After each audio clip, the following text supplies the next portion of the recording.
Hey everybody, welcome to another episode of Reviewing Comics with me, your host, Alexander Turbin. Today we're going to be going over the fantastic, awesomely excellent movie? No, comic book of Road to Perdition. But before we get into that, I'd like to show you some of my own work. This is Random Access. It's an anthology that I put together every month with a bunch of other artists. This month's number 36 is by me, Paul Courtjohn, and Jake Quirk, Jamie Barrows, Astor D, Jake Reed Jr., Doug Roberts, Tim Quinn, Richard Parker, and that is a fantastic group of artists right there. The first storyline by me is a black and white. It's part of a larger graphic novel that I actually have done, and it's fully on my Patreon if you like the looks of this and you would like to check this out. But you can get the whole thing, this full issue in paperback or in paperback as a comic book. You can get this full issue just by being part of my Patreon. It's $3 a month, and you could just go to patreon.com/Alex Turbin, and or it's going to be on the website comicscreatorsmarketplace.com. And also this one has a special advertisement for Crom the Barbarian anthology, sword and sorcery anthology. You can get that at cromthebarbarian.com, and that'll be out shortly as well. So let's get into Road to Perdition, which is one of my favorite movies of all time. And I hadn't actually read the comic book. I don't know why I haven't really gotten into it. I think maybe because I was feeling like it might spoil the movie, or I might like it more than the movie, or something like that, which was just silly. Because I'm in the minority here, but I like the movies of the Lord of the Rings more than the books. But it is so few and far between where the movie or TV show or whatever is better than the books. I'm going to say Game of Thrones. I read the first book. Fire and Ice, is that the first book of the Game of Thrones TV show, not the Dance of Dragons and all that stuff. Excuse me. But I thought the book was exactly the same quality as the TV show, so I kind of enjoyed the TV show a little bit more just because that's what I saw first. But I thought when I was reading it, I thought of those characters, I thought of those actors, so I really didn't have any problem with either the book or the TV show or anything. Let me know what other books and movies or comic books that have gone cross genre and that you really like and you really think is awesome. But so one of the things I love about Road to Perdition is the music, and I actually have the CD of the Road to Perdition music. It is fantastic. One of the things you can't have in comic books is, as much as you try, you can't have sound. And that includes music. And even though you can have like a representation, I know that in Frank Miller's Electra, I think it's Electra, he says the theme to Kojak plays off in the distance or something. And that's very like, I don't know the theme of Kojak, so that I have no frame of reference for that. Oh, what's that? What's that Big Lebowski? I have no frame of reference. What's his name that he keeps calling him? Steve Buscemi's character. Anyway, now that's gonna nag me. I'm gonna have to go watch Big Lebowski. But I really love the music for Road to Perdition, and if I could have sound in comic books, I would love that. But we don't, so that's just one of the limitations of comic books, which there aren't many, but there is a few. So let's get into this. I've already spoken way too much about the movie, and maybe I will actually review the movie as a separate occasion. Yeah, I think that's what I'm going to do. I'm going to do a review of the movie and see how it stacks up against the comic book. Maybe I'll do that when I'm done with this, because I have this many pages, and that's how far we're going to go in the review. Like I said, this is written by Max Allan Collins, who did I'm not entirely sure what he did. But he's like an older writer. I'm not sure he's still around. And Richard Pierce Rayner. But Max Allan Collins did he do Mystery? Anybody that knows anything about Max Allan Collins, let me know. He's a good writer, though, definitely. I think what they're saying here is script copyright 1998. So I think that's this when this was originally in comic book form, but this is actually a 2002 copy. So let's get into it. There's a huge introduction by Max Allan Collins, I think. I think that's who it is, and it's pretty interesting. And I think he goes through the differences between the movie and the comic book. I'm gonna have to read it, and maybe that can be one of my reading things. You Must Choose a Road for Yourself by Kazuo Koike. So, anybody that doesn't know, that Road to Perdition is a retelling of, not retelling, is inspired by Lone Wolf and Cub, which is fantastic. There's so many things that are inspired by Lone Wolf and Cub. The Mandalorian is a huge one. Huge Lone Wolf and Cub inspirations. In Grendel, there's a Grendel Warchild, which is inspired by Lone Wolf and Cub. So there's so many things that are inspired by that fantastic series by Kazuo Koike. And Kojima, is that the artist? I can't remember. So let's get into it. Chapter one, Archangel of Death. So how do I look at this without comparing it to the movie? That's the question. I'm gonna say in the movie it starts out with the main character, the kid, and he's at a lake or whatever, and I assume that's in Perdition, because in Perdition is by the lake, Lake Michigan, I think, and he's hearkening back to his father, and then it kind of fades back to when all of the things happen. So he's like saying a few things. And I think that is what this starts out. My memories, like some people's dreams, are in black and white. And then I hear the music in my head. I really do. So that's one of the things that I was talking about, how Frank Miller in Electra Lives, that's what it was, has the theme of Kojak. He talks about the theme of Kojak. And I think he's trying to set that up as a theme inside your head as the comic book is going on. I'll read a few pages and then talk about some of the other stuff. I know we had summer in the Tri-Cities, but when I remember my childhood, it's always in winter. Snow and sludge and sleet mixed with dirt and cinders. That's winter of 1930. So we already have a time period. This is 1930.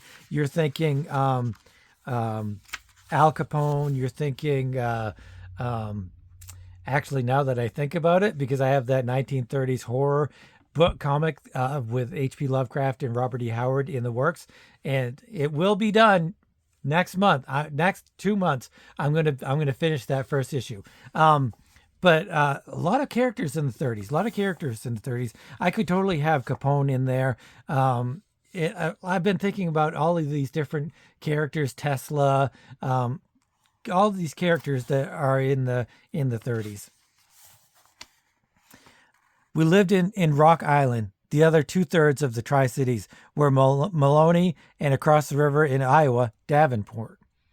Today, hard times is just an expression. Believe me, I was there. Times were hard. But some people had jobs at the arsenal, where they made guns and tanks, and at the John Deere and harvester plants too. So even though there were a lot of poor people, there was money to be made. This was 1930, a year in the Depression, remember? And Prohibition was still going strong. The Looney Gang controlled the Tri-Cities, though Irish they had an alliance with the powerful Capone Gang in Chicago. Old Man Looney, a self-trained lawyer, and his crazy son Connor, who used to be his pop's chauffeur, had the cops in their pockets. So I'm going to have to compare it to the movie a little bit. In the movie, the Loonies are actually the Roonies, and that is Old Man Looney / Rooney is what the heck's his name? It is. Now it's not coming to me. Now it's not coming to me. It is. Let's see if we can. Paul Newman. Duh. I'm so glad it has the movie characters and name stuff. Paul Newman, who is a fantastic actor, and Tom Hanks obviously is the main character in the movie. But Paul Newman, he brings a humanity to these characters. He's not just like a, hey, see, I'm a gangster, see, with their Tommy guns. Same thing with is he in it? What's his name? Jude Law. Tom Hanks, Paul Newman, um, Jennifer Jason Leigh, Stanley Tucci, Daniel Craig. Daniel Craig plays the son, Connor, and this is probably his breakout role.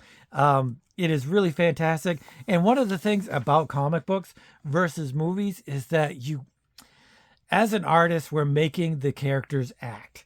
But as actors in real life movies, they can just add a little bit more depth. I mean, we've got the writing here, we've got the narration, so that is really what counts. But the way they deliver those lines, the way they deliver that dialogue is just, it's top notch, and it's really hard you can't compare the comic books, obviously, to the movie. But there's certain things that I have to compare a little bit. One of the big things, like I said, these gangsters, they're very one-dimensional. They're like, I just think in my head, hey, see, you're gonna get run down by my Tommy gun, see? But in the movie, they're so three-dimensional. They're so empathetic. They're so you're sympathetic to some of their plight, and they're not like it's not like Capone and the Untouchables. They're not that I think was supposed to be very one-dimensional or two-dimensional or whatever. They're supposed to be very kind of flat characters, even though, again, the actors in that, I mean, De Niro, has there ever been a better Capone? I don't think so.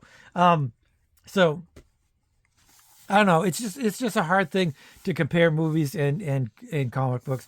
But we're going to go back and look at the art because the art is fantastic. The writing and the art are both fantastic.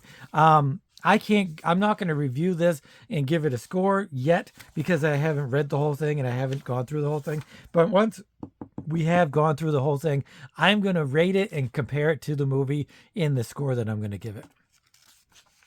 So anyway, you have the Loonies. They changed the name to the Roonies in the movie. And they just kind of talk about, the bootlegging and brothels and gambling and all of this bad stuff that they're doing.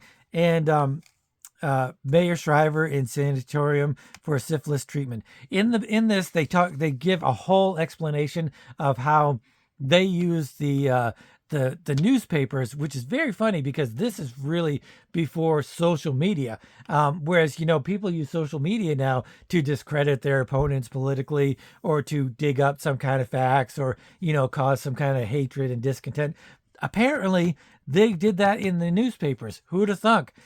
It goes into quite in depth about how the Loonies use the newspapers to discredit political figures, or they use it to really, sway whoever they're trying to get either on their side or get them out of office or whatever, which is really unique and unusual. It goes into a lot of detail about the blackmailing that the Loonies would do and all of the different facets of their criminal empire. One of the great things in the movie is that Paul Newman is talking to the unions, and the unions want them to back them, which, as we know, they do. The mob, anyway, does back the unions. But in the movie, he is against doing that. He says, we screw them after work. We're not going to screw them at work as well, too. So, which is very unique and unusual, and I really love that part. Then it goes into the story of his father, who is Tom Hanks, and how he's a family man, and how he's one of Looney's soldiers, and how how he's one of the best. He goes on these missions because, remember, he's a kid telling the story, so he doesn't really understand what his father does. Tom Hanks's character, which is Michael something. Michael something. Does it say anything? Let's read a little bit about this. In retrospect, it's hard to imagine my father being part of any of that. He was quiet, my father, and the most honorable man I had ever known. He was what they used to call a family man. He didn't drink, he didn't whore. Maybe you think he did and just didn't tell me, but I know he didn't. He loved his Annie, my mother. But there was another side to my father, though he never spoke of it. He was a proud veteran of the Great War, World War I, and I suppose that was why he was such a loyal soldier to Mr. Looney. Here's the address. You know what to do, Michael, my boy. Which is also happens in the movie, but we'll read this too.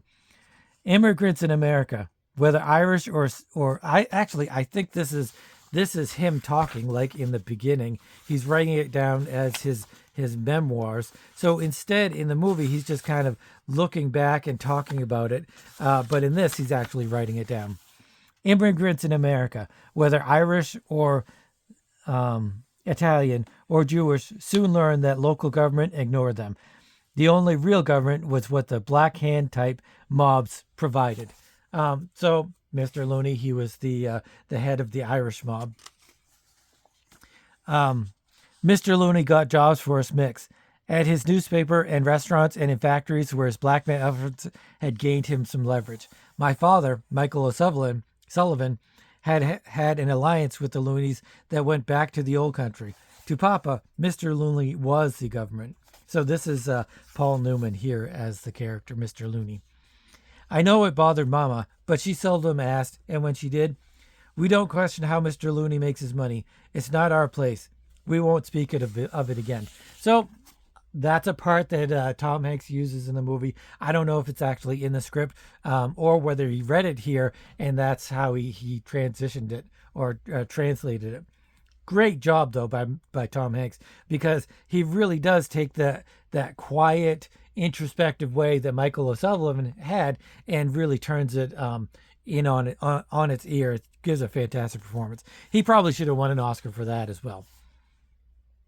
But then it goes into his job a little bit and how Peter and Mike they, like I said, they make up little things of how their father was in the war. So then he goes on these missions for Mr. Looney and all of this stuff. And then instead of in the movie, it happens a different way. But in here, the little one, Peter, distracts Michael O'Sullivan while his little kid, Mike, goes into the car and hides in the car. And that's when Michael O'Sullivan takes off and he goes and he hangs out with what's his first name again? Something Connor. Something Connor. Oh, I guess it's Connor. Duh. I was thinking that was his last name for some stupid reason. Connor Looney. But then they, just like the movie, they are going to do some sort of business. In the movie, it is very emotional because of the character that is playing the brother who the Loonies had a wake for earlier, and they have this whole dialogue and this whole narration of how that went on, and it's very moving. It's very it provides a lot of emotional depth that this kind of doesn't. Connor says, "You're late." Michael says he's early, and he's like, "Okay. I live for this." So they're just really going on one of those missions that old man Looney sends them on. Let's read this part. Did you know the guy Gabriel used to be a cop? Gable. Yes. Once a crook. Does he really think he can bring in cheaper hooch from outside? Does he really think he can get away by denying my pop his protection grease? So it seems. Got a surprise coming, don't he? Park in the alley. They should be unloading a shipment from those punks from Elgin. So then they kind of just surprise them. In the movie, it's a meeting, and they're supposed to just talk about it and be cordial and stuff here. But here, they just kind of pop up on these guys, and they're smuggling alcohol into the city and trying to make more money. And then this guy who they're kind of after, I guess, and trying to get him to pay their protection money or whatever it is. Let's read this. Shake a leg, you mugs. We didn't pay our protection this month. You really think that's wise? Well, Connor Looney, the boyo determined to live up to his last name. Do your worst, son. And Michael O'Sullivan himself, Looney's archangel of death. You're awfully cocky for a dead man, Gable. Anything happens to me, Connor boy, you and your greedy old pop will be dancing with the feds. Tell your old man he ought to stick with strictly cash transactions. I got 12 canceled checks with your old man's endorsements on them, tucked away. And then so Connor Yep, this is the next page. I thought it was stuck. Then Papa and Connor Looney led the men inside the warehouse. My heart was pounding. This was terrible and exciting. I had to see more. So once they were inside, he I don't know. I don't think he lifts up, but he sneaks under so he can see. Grand a month protection is too much. Tell you what, boyo. Tell your old man I'm willing to go 3 C's. Chicken feed. Besides, you got a contract to buy your beer from us, not those upstate Dagos. You and your pop shouldn't have left town after the Market Square riot. If you two hadn't been hiding down in New Mexico like a couple of scared pansies for 6 goddamn months, maybe you could have kept control of things.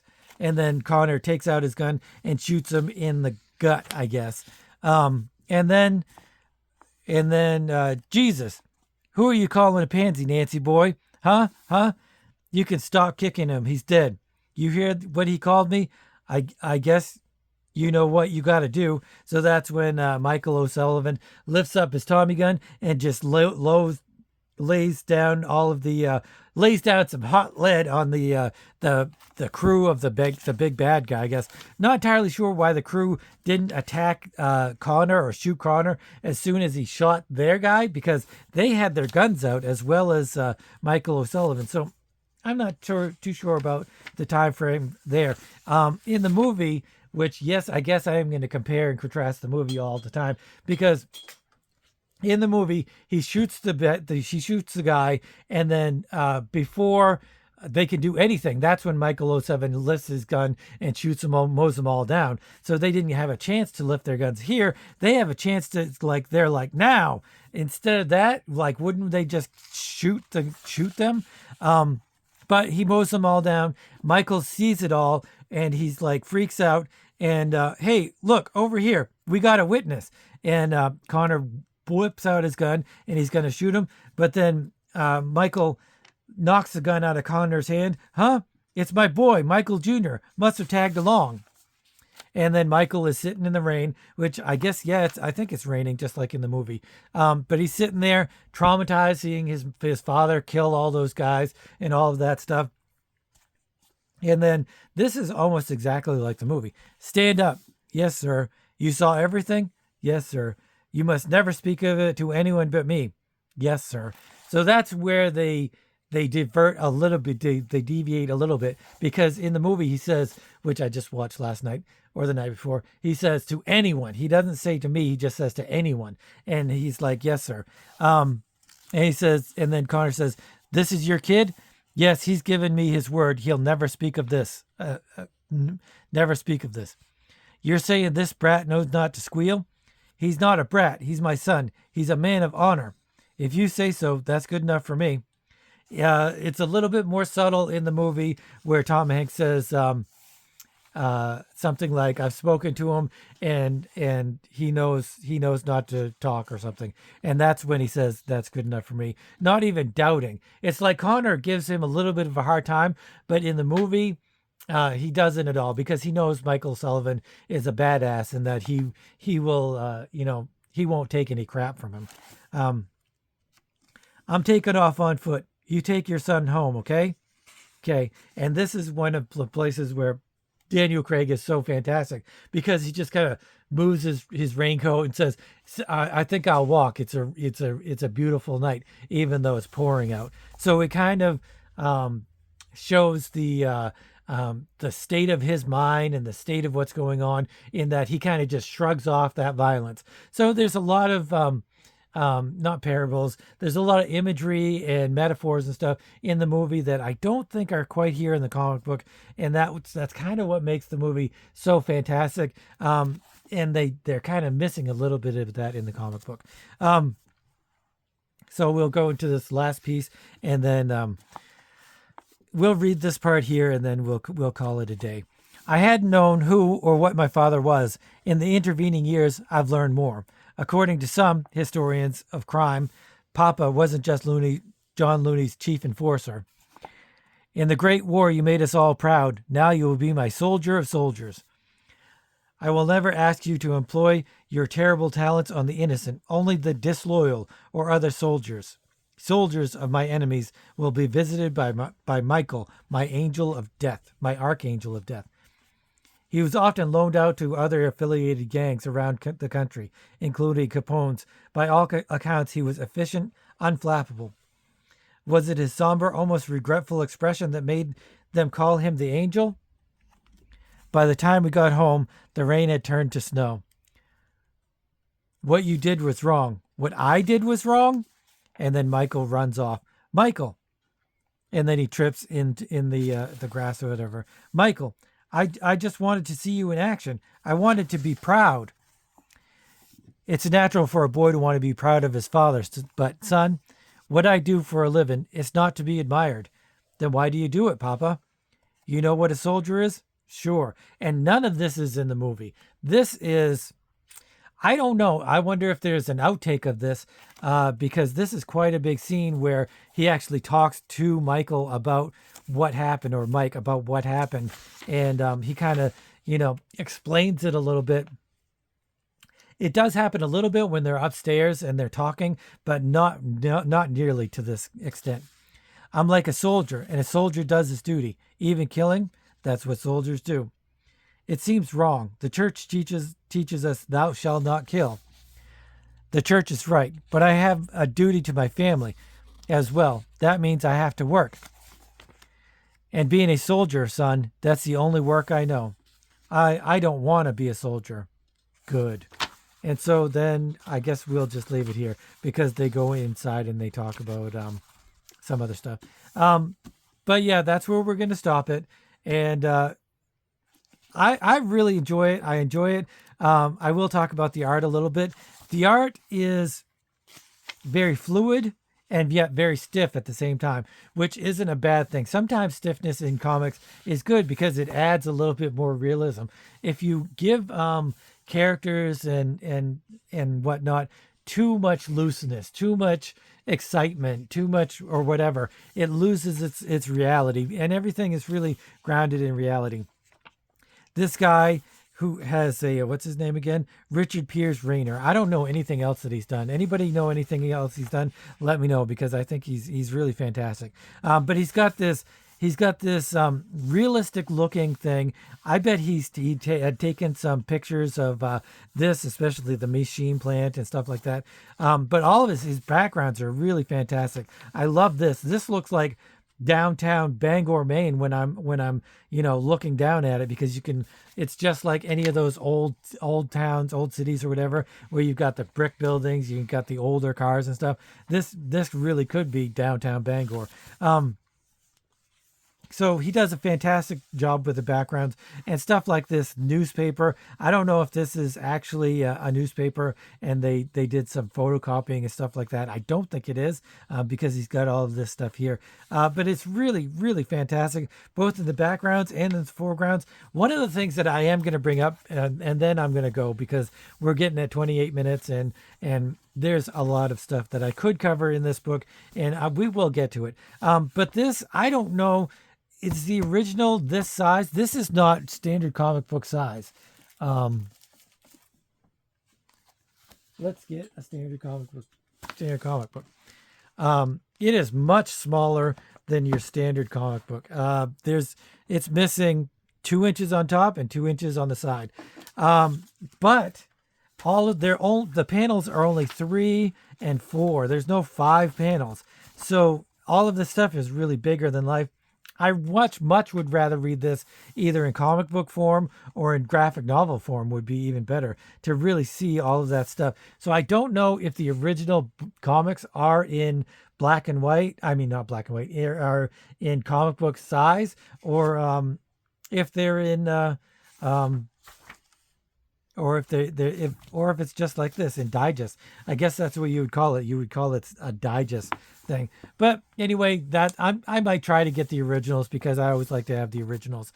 But the size difference really does kind of bother me, and it's one of the reasons that I didn't read this. I think because there's also a digest size of Lone Wolf and Cub, and I've seen them, and I don't want them. I want comic book size.